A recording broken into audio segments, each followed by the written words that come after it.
Now, the Mexican president, who herself is quite a lefty, Scheinbaum, she said that she categorically rejects the idea of US intervention and thinks this is a terrible idea. But Jamie, the reality is Mexico does not have control over their border, over much of their own country. It is being run by cartels. 70,000 people a year are dying from fentanyl coming over the border. So why shouldn't Trump strike the cartels? I mean, I think he definitely should strike the cartels, but the difference between Venezuela and Mexico is Mexico, they democratically elected their president, unlike what we saw in Venezuela. So you could probably give a little bit more lenience to Trump going in and removing a dictator. What I think would be interesting is what he exactly means by hitting land. Is he planning to shift his military operation, expand on his intelligent operations? Is he trying to intensify his pressure on Mexico as a whole?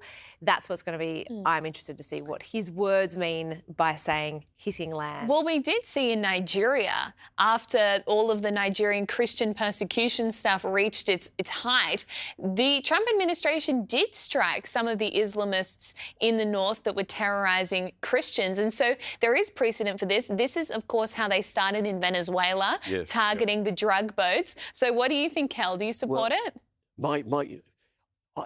This is my guess. My guess is they would do targeted airstrikes. They're not going to send in ground troops or anything like that, but really precisely targeted airstrikes. My assumption is they've got very good intelligence, so they know exactly where these cartel headquarters are, and they can strike them with missiles that even the cartels haven't ever noticed before, and do a lot of damage. I wonder if behind the scenes he's talking to the Mexican president and she's saying, we can't control these buggers, can you do something about them? But you understand I'll have to protest publicly because my people will expect me to do that.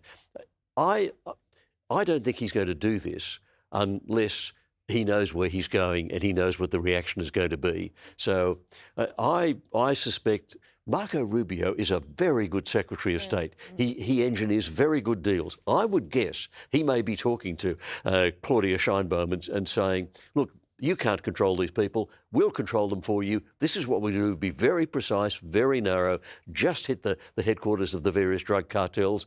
And her response might be, after diplomatic negotiations, go ahead, I'll make some noises publicly, but it's a good idea.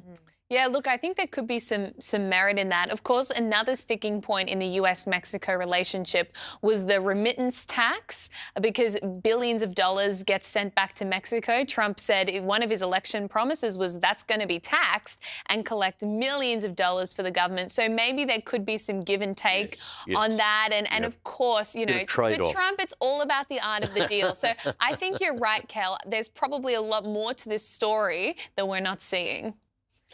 Yeah, let's wait and see. It'll develop. I mean, Trump is good at doing the precise strikes. The strike in Iran, not a democracy, I grant you, but the strike by the bunker buster bombs that wiped out Iran's nuclear capacity was precise, it was narrow. The American military are very smart. They've got very good intelligence. They're very good at doing this sort of thing. So I think he's got options.